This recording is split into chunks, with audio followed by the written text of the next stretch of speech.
It's Wellness Wednesdays. It's Wellness Wednesdays, and we're going to talk about how to deal with bigotry today, because this is a tough one. I know that a lot of you who watch this, you guys have talked to me about ableism a lot. And that's an insidious one, man. Like, I could do an entire podcast just on ableism and how people don't get it. It's something, I experience myself. And I know a lot of you guys who watch this content get it a lot worse than I do. But it's going to sort of be expanded this week. I will do more on ableism later. But, I'm going to talk about my personal experiences this week just to create some tangible details as examples. But I know you guys can apply a lot of these principles in your own life to your own experience. So be clear, like, everything's on an even keel here. I'm not trying to say I have it especially rough. I know that, I'm probably, I'm a public person, so I get more shit. But I'm also a public person, so I can expect to get more shit, if that makes any sense. So if you like this kind of stuff where it's just person to person talking, if something's helpful to you, great. There is no one size fits all here. Help support this channel. Become a monthly patron, patreon.com/LeannaK. And that one size does not fit all is where I want to start, because bigotry is a complicated thing, right? There are subdivisions within subdivisions. There are buckets within buckets. Obviously, the stuff that's easiest to deal with is when somebody is openly and knowingly bigoted. They're saying something they know is bigoted to get a rise out of someone. That's the whole point of the exercise. For me, those are the easiest people to deal with. They're assholes. You walk away. You report to HR. And they're the ones that you can report to HR because it's so flagrant, right? That nobody can deny what it was. If somebody flat out flings a slur at someone, it's cut and dried. It is what it is. They knew what they were doing. They could reasonably expect the reaction they got. Break for lunch, right? Simple. That's not the vast majority of cases. Right? A lot of people say things, they don't know what the connotations are. They don't understand the history of certain things and why it's hurtful. The big one I see all the time that people don't get is the R word.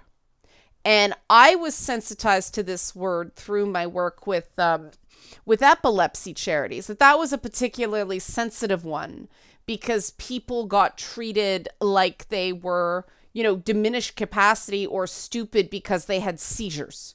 And so, seizures aren't what you see on TV a lot of the time. There are absent seizures. There are some that make people appear drunk.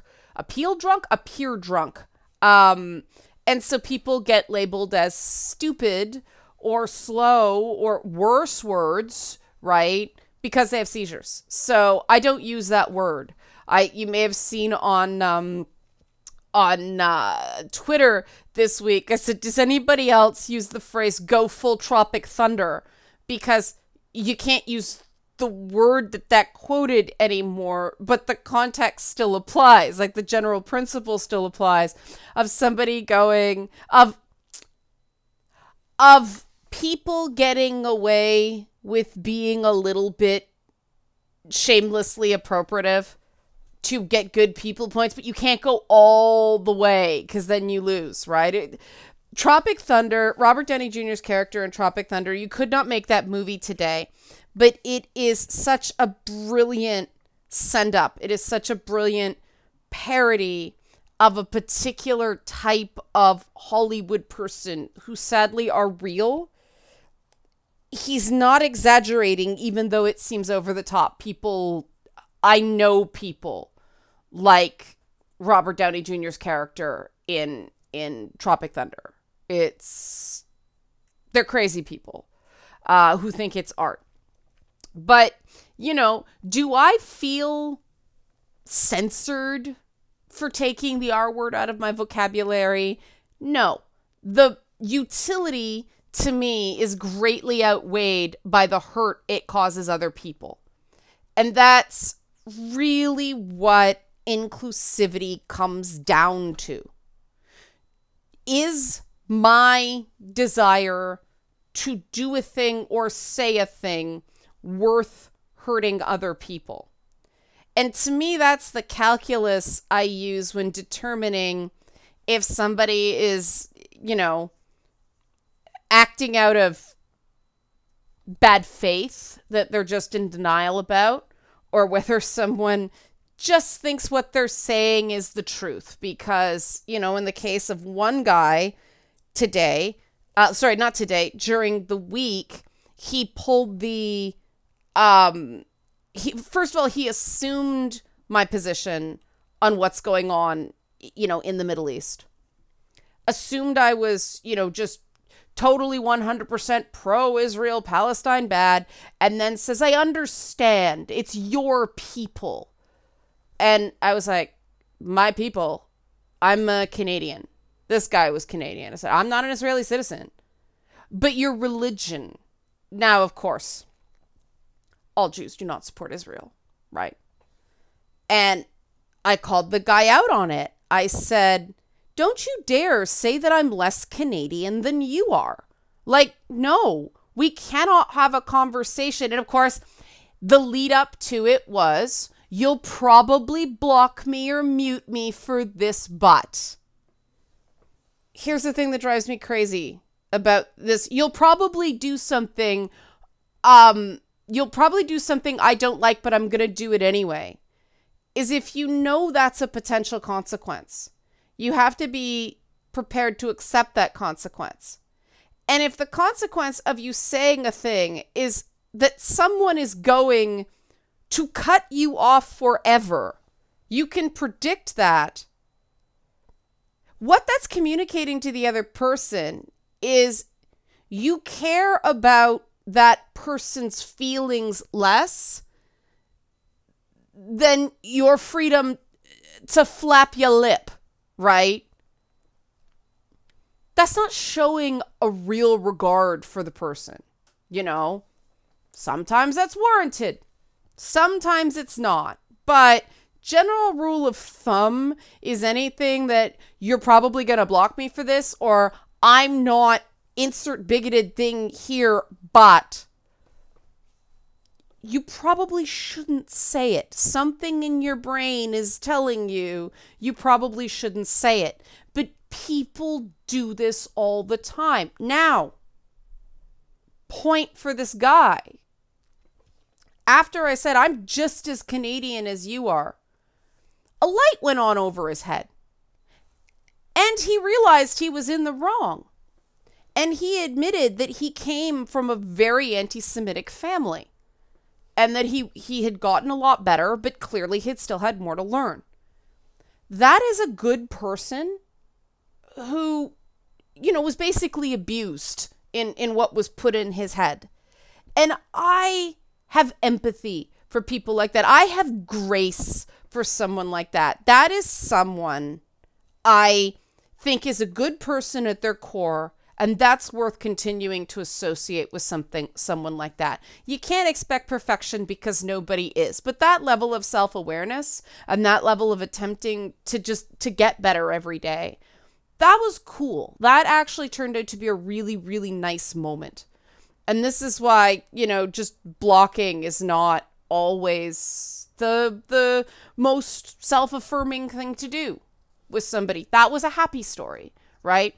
Another story, somebody prefaced a conversation about Israel and Palestine by explaining to me, and I give her a shit ton of credit for this. This was, this must have been very vulnerable for her, that she said she grew up basically in a very cloistered religious community. It was I don't remember if she called it a cult, but that was certainly the impression I got. And she said there was anti-Semitism in that environment. She's still learning.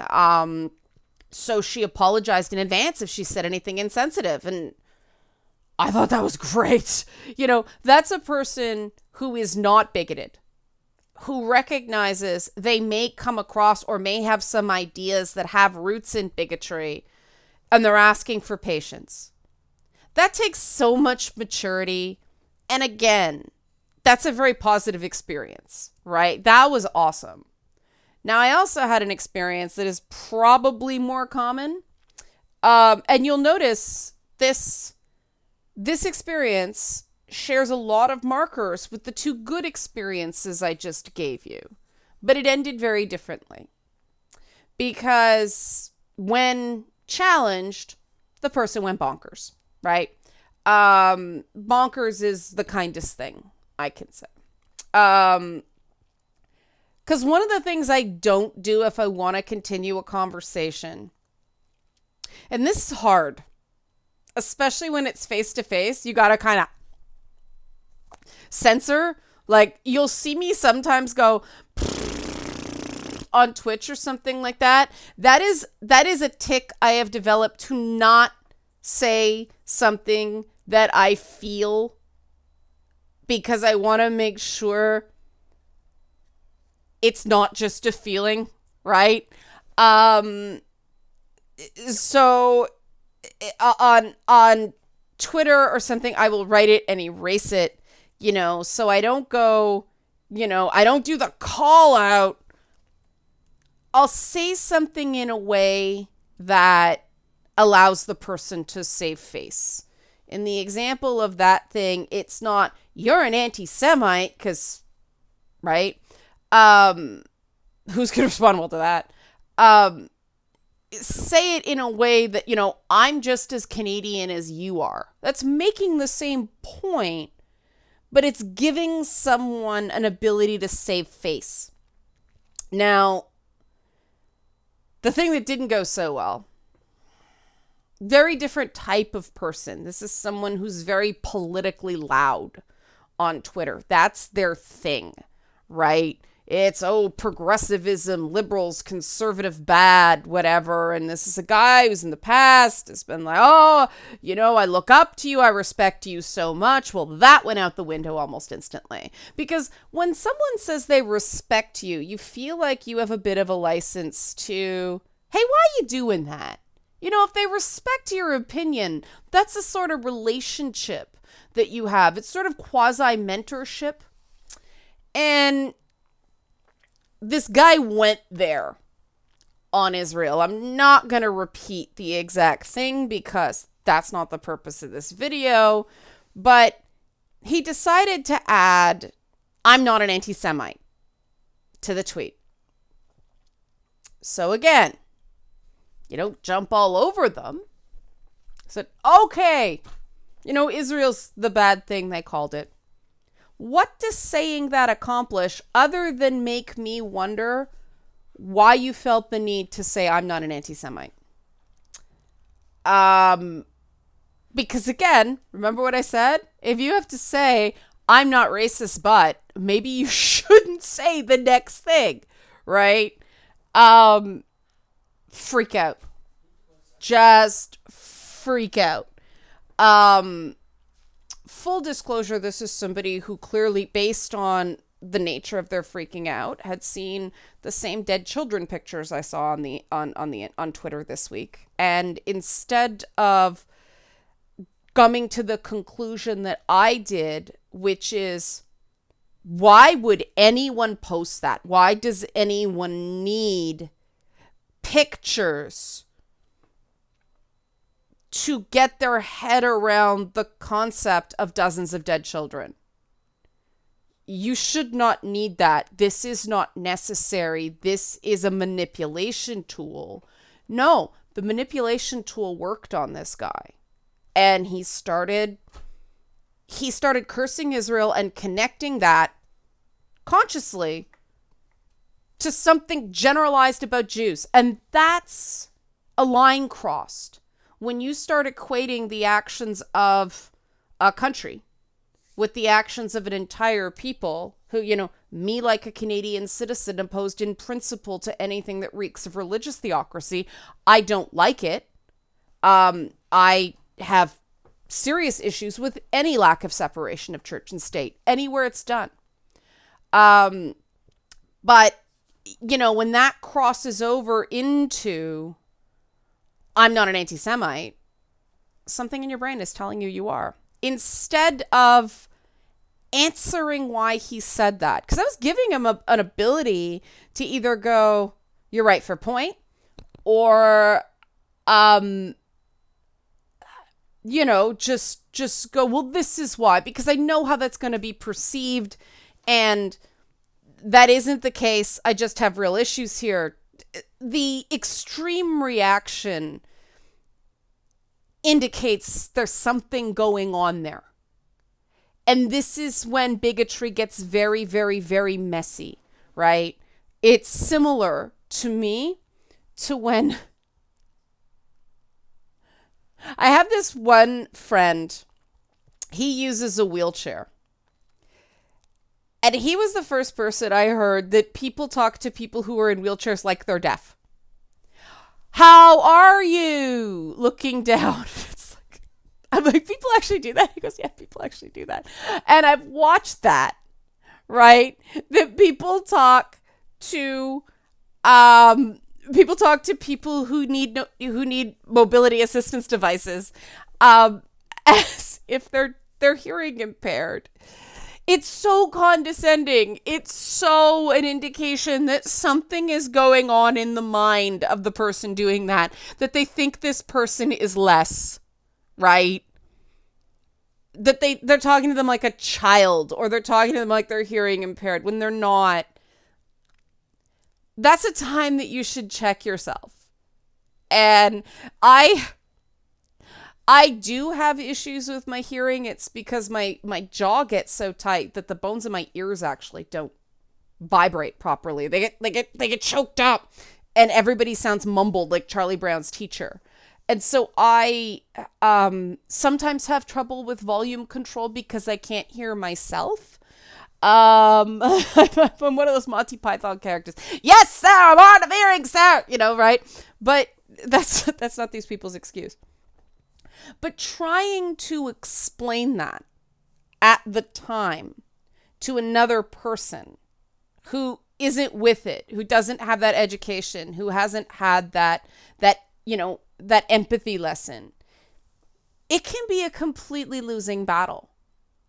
And so in the case of this guy, he responded so badly to that legitimate question that I was prepared to hear the answer, and a couple other people who we know in common, they wanted to hear the answer too. He freaked out. That's not someone I want to associate with anymore. One, because, he does a lot of political hot takes on Twitter, and to me, I have to know that this is someone who's actually acting in good faith and not using politics as a form of therapy or running from their own demons, because those people are bombs waiting to go off. And two, why do I want to associate with somebody who, kisses my ass when it's convenient for him, so I'll come on his podcast, but then when it actually does come down to, hey, you claim you respect me? Well, let's have a moment. He couldn't handle it. It went deeper than that, but I'll spare you the details. This is just the difference in reaction between someone who has a good heart, who got their head filled with shit, essentially, and someone who is very woke, says all the right things most of the time, but there's a darkness in them. You can't reach people who are using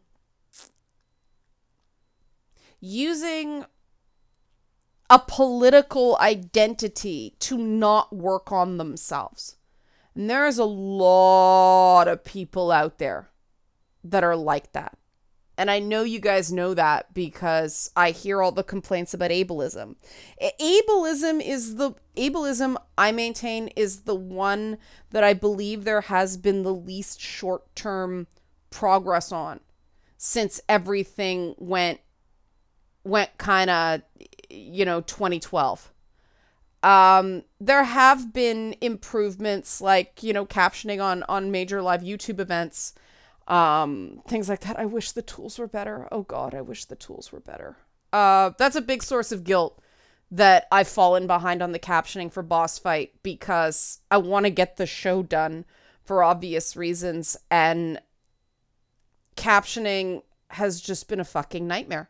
But that's something I know I need to work on. That's not something I'm pretending is not a problem, right? But there's a lot of people who want what we used to call brownie points, without actually having the empathy, without actually having the inclusionary thinking. And those are the most difficult people to deal with, because the minute you try to reclaim your dignity in some way, which is what I was doing when I'm like, you know, why did you feel the need to add I'm not an anti-Semite, right? Because instead of going, well, I can't trust this guy anymore, you know what?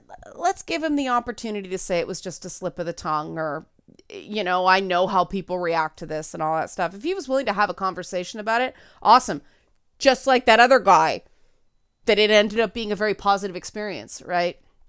A lot of these guys, and guys is a gender neutral term here, they are not prepared to have that conversation. And that's very difficult. And those are the people that tend to eat at you. They are the ones that tend to make you feel powerless because they wrap themselves in all this glory of inclusion and tolerance, but they're full of bigotry. And you can't prove it because there are some, they're not subtle if you're sensitized to it. But we live in a climate right now where everybody's so afraid of being accused. And it's so zero-sum. You're either good, you're bad, there's no in between. That people are so afraid of calling other people on their crap because they don't want to be called on their crap, because that's cancellation, right?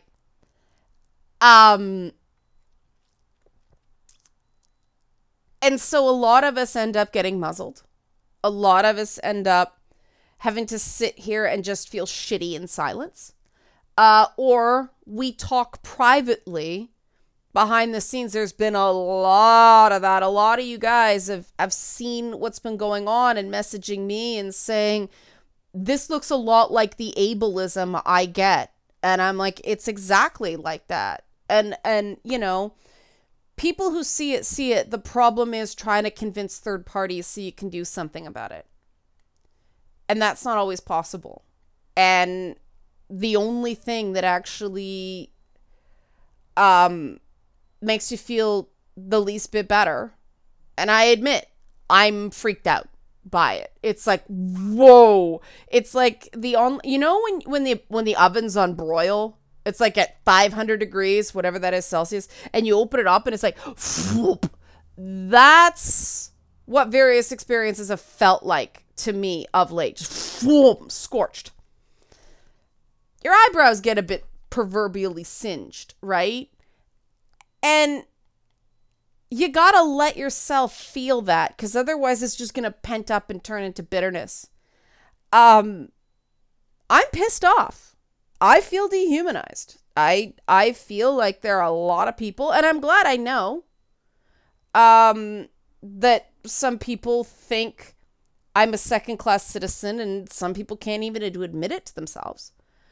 But it's good because I'm going to steer clear of those people. But it really helps to feel not alone in that stuff. It really does help to have people to talk to. And I admit that's a fairly recent thing for me, because I had so many bad experiences back in the day of thinking I could trust someone, and then they selectively leak chat logs that cut it off just to make you look terrible. And if they showed the next line, it would create a very different, that you say something and your next line was, I'm kidding about that. That's just what people say. No, they make it seem like it's you. People are evil. But it's good to have a group that you can just, my friend has a term for it with the disability community that's so not PC, and that's sort of the point. I'll call it Disability Community Fight Club, because we don't talk about what it's called. But it helps. It helps to have that sounding board so that at least you're not alone in the realization that there are people walking around out there with these comfy little blinders on, and they just have no idea how utterly horrible they are to other people because they don't have the requisite empathy, right? And there are some people, they say it's about 3% of the population. More and more, it seems like a lot more than that, but maybe just because they're amplified on Twitter. But there are some people who just do lack empathy. They can't help it. That's the way they're wired. I wish they'd be more self-aware about it, but there's nothing you can do about people about that. You can't educate people away from that because they use education the way some people use therapy. You can always tell when someone's had a lot of therapy and it isn't really working because they are the most talented gaslighters on the planet. They know all the tricks because, they grew up their whole life with everybody walking around on eggshells. Don't you upset me. Don't you upset me or I'll do a bad thing because I'm sick. You're not allowed to upset me. But yeah, there are just some people who are lost causes. And you may have to tolerate them for work. But I do find it helps when, at least for me, I legitimately write a person off. Just, they're a bigot. And it takes a lot. Like, I need confirmation. It eats at me a lot to get that confirmation, but I don't want to falsely accuse somebody. Your individual mileage may vary. You are not required to think highly of everybody you have to associate with. Because if you think highly of everybody, then what's your praise worth, right? We judge. That's why we have judgment.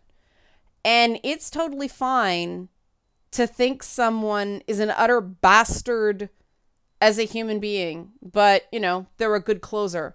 Or, yeah, but he's the IT guy and he's the guy who can fix my computer. Or, all right, he's a